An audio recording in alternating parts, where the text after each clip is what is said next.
নমস্কার, আমি গল্প পাঠে মৌ। গল্প পাঠ যদি আপনাদের ভালো লেগে থাকে তাহলে অবশ্যই চ্যানেলটিকে লাইক, শেয়ার ও সাবস্ক্রাইব করে পাশে থাকবেন এবং আপনাদের মূল্যবান মতামত কমেন্টে জানাবেন। আজকে আপনারা শুনছেন শ্রদ্ধেয় বিভূতিভূষণ বন্দ্যোপাধ্যায়ের উপন্যাস ইছামতী।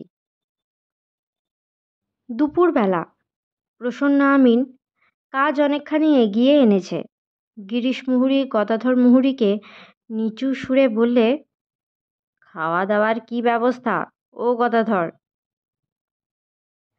গদাধর চোখের চশমার দড়ি খুলে ফেলে চারিদিকে তাকিয়ে দেখে বললে, রাজারাম ঠাকুরকে বলো না। আমি পারবো না, আমার লজ্জা করে।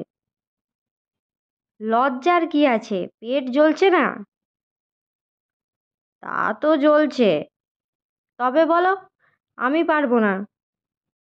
এমন সময় নরহরি পেশকার বারান্দার বাহির থেকে সকলকে ডেকে বললে, দেওয়ানজি, আমিনবাবু, সব চান হয়েছে, ভাত তৈরি, আপনারা নিয়ে আসুন। দেওয়ান রাজারাম বললেন, আমার এখনো অনেক দেরি, তোমরা খেয়ে নেও গিয়ে। শেষ পর্যন্ত সকলেই একসাথে খেতে বসলেন, দেওয়ানজি ছাড়া। তিনি নীলকুঠিতে অন্ন গ্রহণ করেন না, স্নানান্নিক না করেও খান না। এখানে সেসবের সুবিধে নেই তত।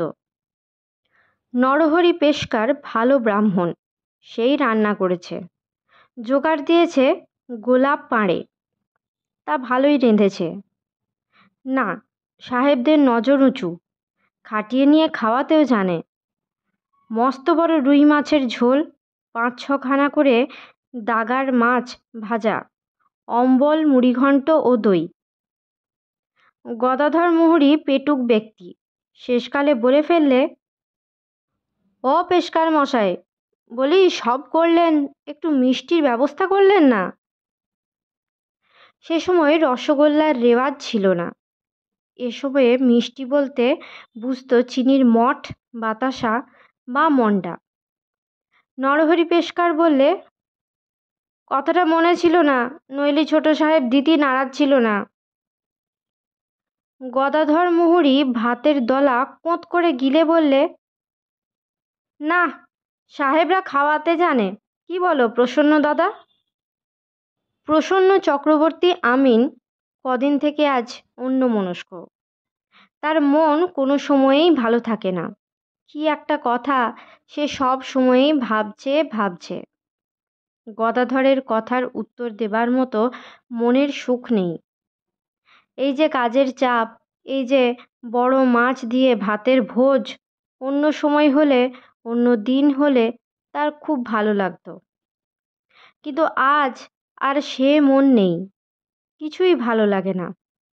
খেতে হয় তাই খেয়ে যাচ্ছে, কাজ করতে হয় তাই কাজ করে যাচ্ছে, কলের পুতুলের মতো। আর সব সময়ে সেই এক চিন্তা, এক ধ্যান, এক জ্ঞান। সে কি ব্যাপার, কি ধ্যান, কি জ্ঞান? প্রসন্ন আমিন গয়া ম্যামের প্রেমে পড়েছে। সে যে কি টান, তা বলার কথা নয়। কাকে কি বলবে?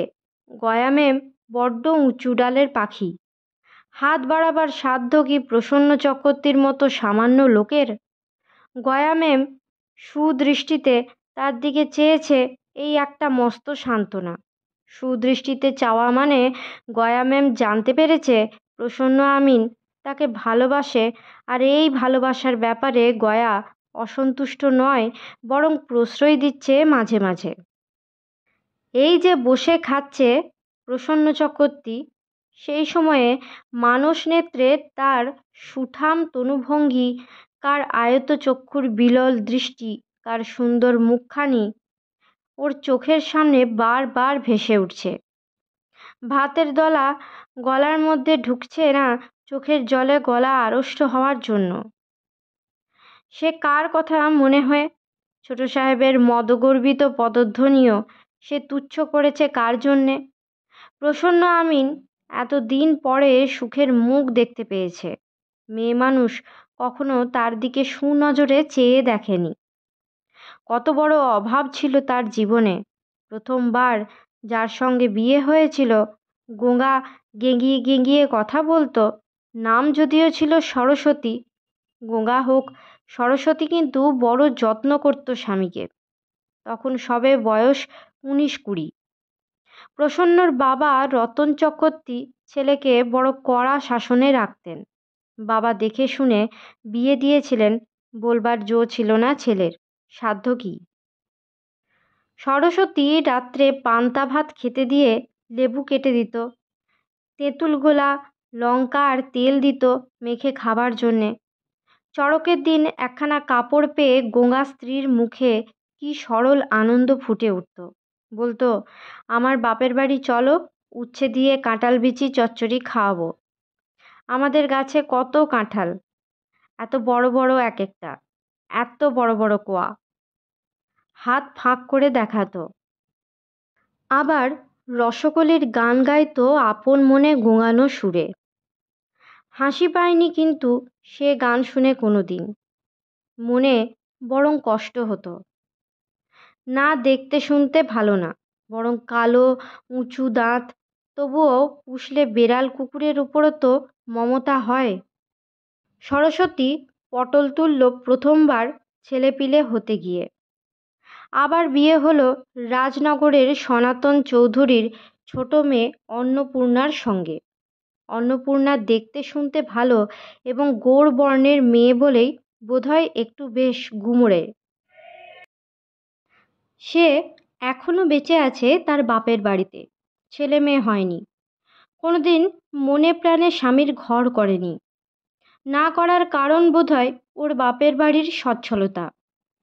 অমন কেলে ধারের সরু ছিঁড়ে আর শুকো দই কারো ঘরে হবে না। 7টা গোলা বাপের বাড়ির উঠোনে। অন্নপূর্ণা বড় দাগা দিয়ে গিয়েছিল জীবনে। পয়সার জন্য এত, ধানের মড়াইয়ের অহংকার এত। সনাতন চৌধুরীরই বা কটা ধানের গোলা? যদি পুরুষ মানুষ হয় প্রসন্ন চক্রবর্তী, যদি সে রতন চক্রবর্তীর ছেলে হয়, তবে ধানের মড়াই কাকে বলে সে দেখিয়ে দেবে। ওই অন্নপূর্ণাকে দেখাবে একদিন। একদিন অন্নপূর্ণা তাকে বললে, বেশ মনে আছে প্রসন্ন চক্রবর্তীর চৈত্র মাস, গুমোট গরমের দিন, ঘেঁটু ফুল ফুটেছে বাড়ির সামনের বাঁশনি বাগানের ঝাড়ের তলায়। বললে, আমার নারকেল ফুল ভেঙে বাউটি গড়িয়ে দেবা। প্রসন্ন চক্রবর্তীর তখন অবস্থা ভালো নয়। বাবা মারা গিয়েছেন। ও সামান্য টাকা রোজগার করে গাঁড়াপোতার হরিপ্রসন্ন মুখুজ্জের জমিদারির কাছারিতে। ও বললে, কেন, বেশ তো নারকেল ফুল, পড়ো না, হাতে বেশ মানায়। ছাই, ও গাঁথা চায় না, বিয়ের জিনিস, ফঙ্গবেনে জিনিস, আমার বাউটি গড়িয়ে দাও। দেব, আরো 2 বছর যাক। 2 বছর পরে আমি মরে যাব। অমন কথা বলতে নেই, ছি। এক করার মুরদ নেই তাই বলো। এমন লোকের হাতে বাবা আমায় দিয়ে দিল তুলে। দোজবরে বিয়ে, আবার বিয়ে, তাও যদি পুষতো তাও তো বুঝে দিতে পারতাম মনকে। অদৃষ্টের মাথায় মারি ঝ্যাঁটা 7 ঘা। এই বলে কাঁদতে বসলো পা ছড়িয়ে সেই 17 বছরের ধাড়ি মেয়ে। এতে মনে ব্যথা লাগে কিনা লাগে। তার পরের বছর আশ্বিন মাসে বাপের বাড়ি চলে গেল, আর আসেনি। সে আজ 7-8 বছরের কথা। এরপরে ও রাজনগরে গিয়েছে 2-3 বার বউকে ফিরিয়ে আনতে। অন্নপূর্ণার মা গুচ্ছির কথা শুনিয়ে দিয়েছে জামাইকে, মেয়ে পাঠায়নি। বলেছে, মুরদ থাকে তো আবার বিয়ে করো গিয়ে। তোমাদের বাড়ি ধান সেদ্ধ করবার জন্যে আর চাল কুটবার জন্যে আমার মেয়ে যাবে না। ক্ষমতা কোনো দিন হয় পালকি নিয়ে এসে মেয়েকে নিয়ে যেও। আর সেখানে যায় না প্রসন্ন চক্রবর্তী। ঝিলের ধারে সেদিন বসেছিল প্রসন্ন আমিন। গয়া ম্যাম আর তার মা বরদা বাগদিনী আসে এই সময়ে। শুধু একটি বার দেখা, আর কিছু চায় না প্রসন্ন চক্রবর্তী। আজ দূরে গয়া ম্যামকে আসতে দেখে ওর মন আনন্দে নেচে উঠল। বুকের ভেতরটা ঢিপ ঢিপ করতে লাগলো। গয়া একা আসছে, সঙ্গে ওর মা বড়দা নেই। কাছে এসে গয়া প্রসন্নকে দেখে বললে, খুড়োমশাই একা বসে আছেন? হ্যাঁ। এখানে একা বসে? তুমি যাবে তাই। তাতে আপনার কি? কিছুই না। এই গিয়ে, তোমার মা কোথায়? মা ধান ভাঙছে। পরের ধান সেদ্ধ শুকনো করে রেখেছে।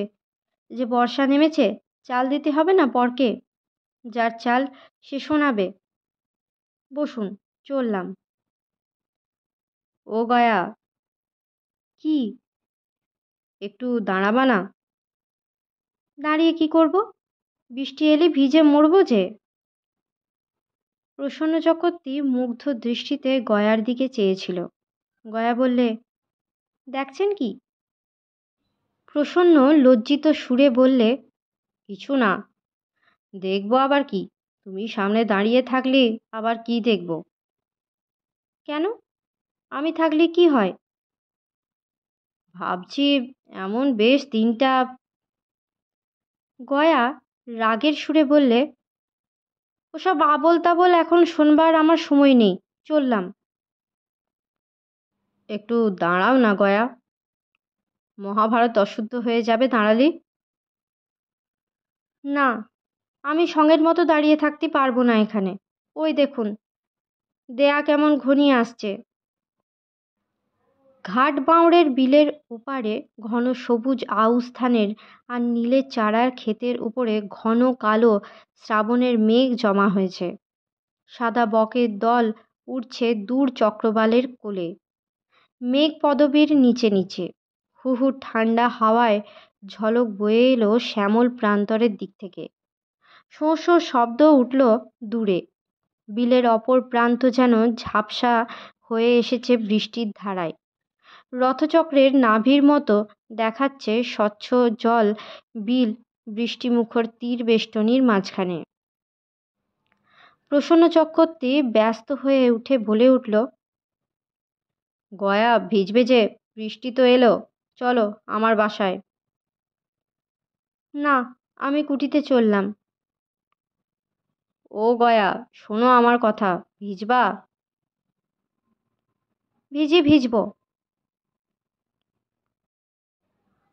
আচ্ছা গয়া, আমি ভালোর জন্যে বলছি নে, কেউ নেই আমার বাসায়, চলো। না, আমি যাব না। আপনাকে না খুড়োমশাই বলে ডাকি। ডাকো তাই কি হয়েছে? অন্যায় কথাটা কি বললাম তোমারে? বৃষ্টিতে ভিজবা, তাই বলছি আমার ঘরটা নিকটেই আছে, সেখানে আশ্রয় নেবা। খারাপ কথা এটা? না, বাজে কথা শোনবার সময় নেই। আপনি ছুট দিন। ওই দেখুন তাকিয়ে, বিলির ওপারে। আমার ওপর রাগ করলে না তো? ও গয়া, শোনো ও গয়া, মাথা খাও ও গয়া।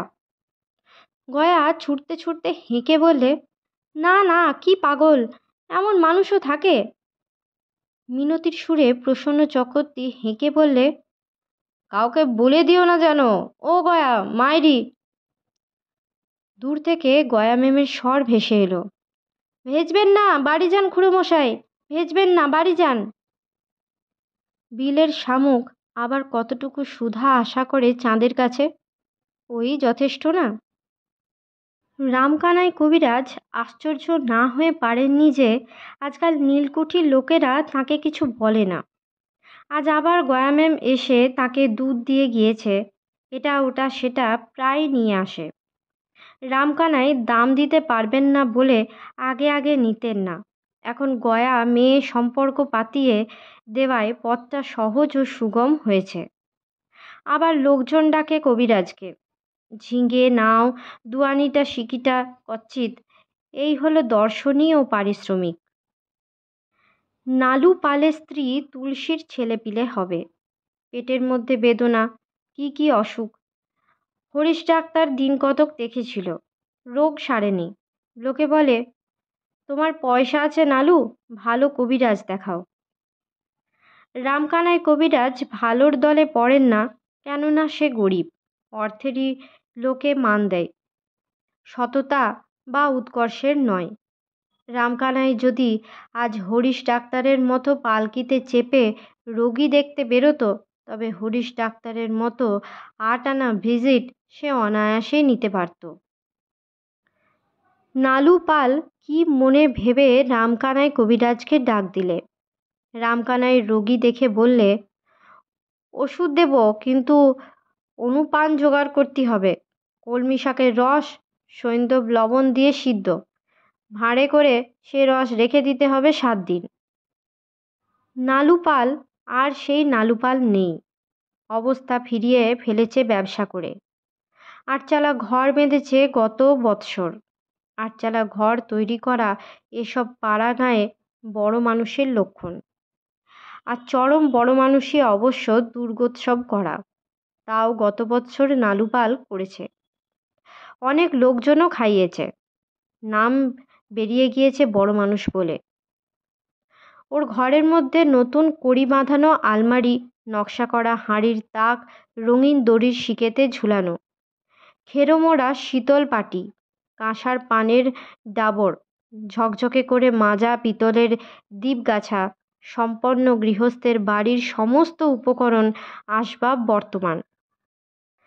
রামকানাইয়ের প্রশংসমান দৃষ্টি রোগিণীর ঘরের সাজসজ্জার উপরে অনেকক্ষণ নিবদ্ধ আছে দেখে নালুপাল বললে, এইবার ঘূর্ণির কুমোরদের তৈরি মাটির ফল কিছু আনবো ঠিক করেছি।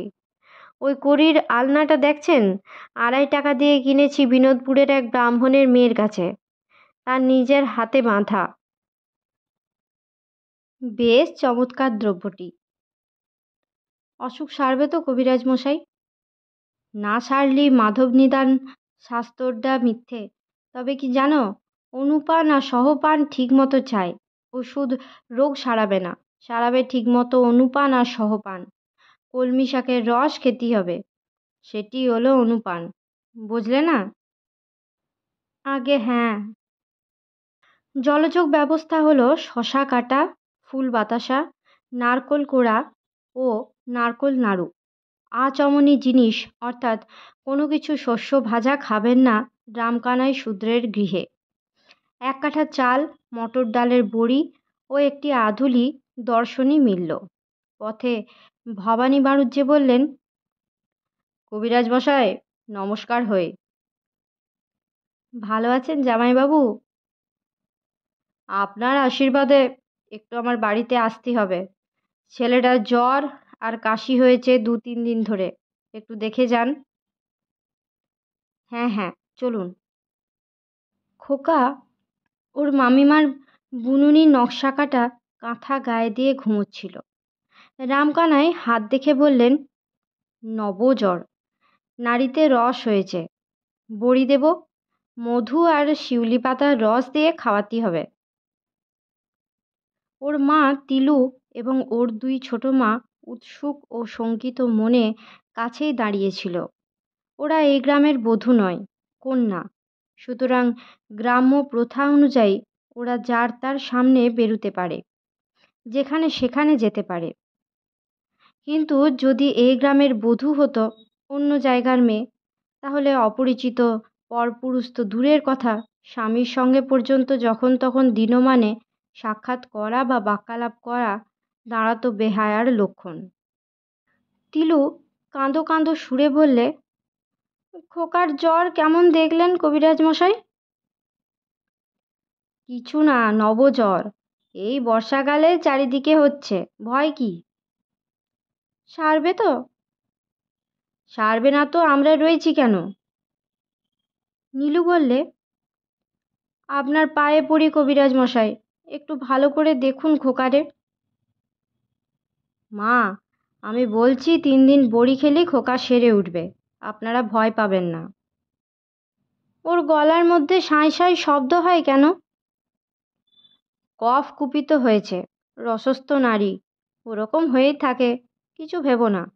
আমার সামনে এই বড়িটা মেরে খাইয়ে দাও মা। খল আছে? খল আনছি সিধু কাকাদের বাড়ি থেকে। তিলু বললে, কবিরাজ মশাই, বেলা হয়েছে, এখানে দুটো খেয়ে তবে যাবেন। দুপুরবেলা বাড়িতে লোক এলি না খাইয়ে যেতে দিতে আছে? আপনাকে দুটো ভাত গালে দিতেই হবে এখানে। ভবানী বাড়ুজ্যে হাত জোর করে বললেন, শাক আর ভাত, গরিবের আয়োজন। রামকানাই বড় অভিভূত ও মুগ্ধ হয়ে পড়লেন এদের অমায়িক ব্যবহারে ও দীনতা প্রকাশের সম্পদে। কেউ কখনো তাকে এত আদর করেনি, এত সম্মানও দেয়নি। তাতে এরা আবার দেওয়ানজির ভগ্নিপতি, ওদের বাড়ির জামাই। তিলু দুখানা বড় পিঁড়ি পেতে দুজনকে খেতে দিলে। এটা নিন ওটা নিন বলে কাছে বসে কখনো কি রামকানাই কবিরাজকে কেউ খাইয়েছে? মনে করতে পারেন না রামকানাই। মুগের ডাল, পটল ভাজা, মাছের ঝোল, আমড়ার টক আর ঘরে পাতা দই, কাঁঠাল, মর্তমান কলা। না, কার মুখ দেখে আজ যে ওঠা! অবাক হয়ে যান রামকানাই। খাওয়ার পরে রামকানাই একটি গুরুতর প্রশ্ন করে বসলেন ভবানী বাড়ুজ্যেকে। আচ্ছা জামাইবাবু, আপনি জ্ঞানী সাধু লোক, সবাই আপনার সুখ্যাত করে। আমরা এমন কিছু লেখাপড়া শিখিনি, সামান্য সংস্কৃত শিখে আয়ুর্বেদ পড়েছিলাম তেঘরা সেনহাটির পতিত পাবন কবিরাজের কাছে। আমি কি বুঝি সুঝি বলুন? আচ্ছা, আদি সংবাদটা কি? আপনার মুখেই শুনি। কি বললেন? কি সংবাদ? আদি সংবাদ। আগে ভালো বুঝতে পারলাম না কি বলছেন। ব্রহ্মা বিষ্ণু মহেশ্বর তিনি মিলিত জগৎটা সৃষ্টি করলেন। এখন এর ভেতরের কথাটা কি একটু খুলে বলুন না। অনেক সময় একা শুয়ে শুয়ে ঘরের মধ্যে এসব কথা ভাবি, কি করে কি হলো। ভবানী বাড়ুজ্যে বিপদে পড়ে গেলেন। ব্রহ্মা বিষ্ণু তার সঙ্গে পরামর্শ করে জগৎটা সৃষ্টি করেননি, ভেতরের কথা তিনি কি করে বলবেন? কথা বলবার কি আছে? পতঞ্জলি দর্শন মনে পড়ল, সাংখ্য মনে পড়ল, বেদান্ত মনে পড়ল, কিন্তু এই গ্রাম্য কবিরাজের কাছে না, অচল, সেসব অচল। তার হাসিও পেল বিলক্ষণ। আদি সংবাদ। হঠাৎ রামকানাই বললেন, আমার কিন্তু একটা মনে হয়, অনেকদিন বসে বসে ভেবেছি বুঝলেন, ও ব্রহ্মা বলুন, বিষ্ণু বলুন, মহেশ্বর বলুন, সবই এক। একে তিন, তিনি এক। তাছাড়া এ সবই তিনি, কি বলেন? ভবানী বাড়ুজ্যের চোখের সামনে যদি এই মুহূর্তে রামকানাই কবিরাজ চতুর্ভুজ বিষ্ণুতে রূপান্তরিত হয়ে ওপরের দুই হাতে বরাভয় মুদ্রা রচনা করে বলতেন, বৎস বরং বৃণু ইহাগতস্মি, তাহলে তিনি এতখানি বিস্মিত হতেন না। এই সামান্য গ্রাম্য কবিরাজের মুখে অতি সরল সহজ ভাষায় অদ্বৈত ব্রহ্মবাদের কল্যাণময়ী বাণী উচ্চারিত হলো। এই সংস্কারাবদ্ধ অশিক্ষিত মহান্ধ ঈর্ষা দেশ সংকুল অন্ধকার পাড়াঙে ইঁদো ঘরের ঘরে। ভবানী বাড়ুজ্যে কিছুক্ষণ স্তব্ধ হয়ে রইলেন। তিনি মানুষ চেনেন, অনেক দেখেছেন, অনেক বেরিয়েছেন। মুখ তুলে বললেন, কবিরাজ মশাই ঠিক বলছেন, আপনাকে আমি কি বোঝাবো, আপনি জ্ঞানী পুরুষ। হ, এইবার ধরেছেন ঠিক জামাইবাবু, জ্ঞানী লোক একটা খুঁজে বার করেছেন। তিলুও খুব অবাক হয়েছিল। সেও স্বামীর কাছে অনেক কিছু পড়েছে, অনেক কিছু শিখেছে, বেদান্তের মোটা কথা জানে। এভাবে সে কথা রামকানাই কবিরাজ বলবে তা সে ভাবেনি। সে এগিয়ে এসে বললে, আমি অনেক কথা শুনেছি আপনার ব্যাপারে। যথেষ্ট অত্যাচার আপনার উপর বরদা করেছেন নীলকুঠির লোকেরা। আপনি মিথ্যে সাক্ষী দিতে চাননি বলে টাকা খেয়ে সাহেবদের পক্ষে অনেক কষ্ট পেয়েছেন, তবু কেউ আপনাকে দিয়ে মিথ্যে বলাতে পারেনি রামু সর্দারের খুনের মামলায়। আমি সব জানি। কতদিন ভাবতাম আপনাকে দেখব, আপনি আজ আমাদের ঘরে আসবেন, আপনারে খাওয়াবো, তা ভাবিনি। আপনার মুখের কথা শুনে বুঝলাম আপনি সত্যি আশ্রয় করে আছেন বলে সত্যি জিনিস আপনার মনে আপনিই উদয় হয়েছে। ভবানী বাড়ুজ্যে জানতেন না তিলু এত কথা বলতে পারে বা এভাবে কথা বলতে পারে। স্ত্রীর দিকে চেয়ে বললেন, ভালো।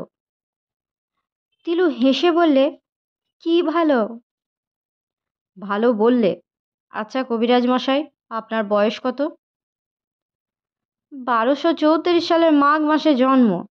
তাহলে হিসাব করুন, 17রই মাঘ। আপনি আমার চেয়ে বয়োজ্যেষ্ঠ, দাদা বলে ডাকবো আপনাকে? তিলু বলল, আমিও। দাদা, মাঝে মাঝে আপনি এখানে এসে পাতা পারবেন, পারবেন কিনা বলুন?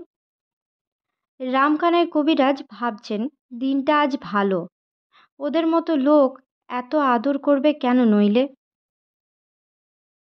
পাতা পারবো বই কি, 100 বার পারবো। আমার ভগ্নির বাড়ি ভাত খাবো না তো কমনে খাবো? আচ্ছা আজ যাই দিদি, আরও একটা রুগী দেখতে হবে সবাইপুরে। খোকারে যা দিলাম, বিকেলের দিকে জ্বর ছেড়ে যাবে, কাল সকালে আবার দেখে যাব। আজকের মতো গল্প পাঠ এই পর্যন্ত। পরবর্তী অংশ নিয়ে আসবো পরবর্তী ভিডিওতে। সকলে ভালো থাকবেন, সুস্থ থাকবেন এবং পাশে থাকবেন। নমস্কার।